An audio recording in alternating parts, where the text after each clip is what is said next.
અંકલેશ્વર વિસ્તારમાં એક અત્યંત ગંભીર અને સંવેદનશીલ બનાવ સામે આવ્યો છે, જેને કારણે સમગ્ર વિસ્તારમાં ચકચાર મચી ગઈ છે। અંકલેશ્વર વિસ્તારમાં રહેતા 16 વર્ષીય સગીરા પર 33 વર્ષીય પરિણીત યુવાન દ્વારા દુષ્કર્મ આચરવામાં આવ્યું હતું। આરોપી શંકર વસાવાએ સગીરાને લાલચ આપી તેની સાથે શારીરિક શોષણ કર્યું હતું।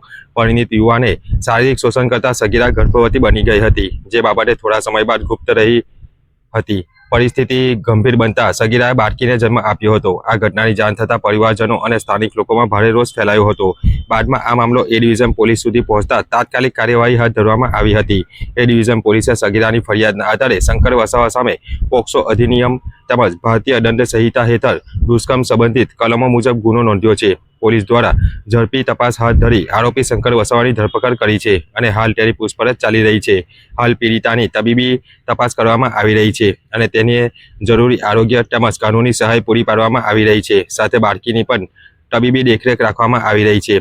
કેસની ગંભીરતાને ધ્યાનમાં રાખીને પોલીસ દ્વારા તમામ પુરાવો એકત્રિત કરવાની પ્રક્રિયા ઝડપથી આગળ વધારવામાં આવી રહી છે।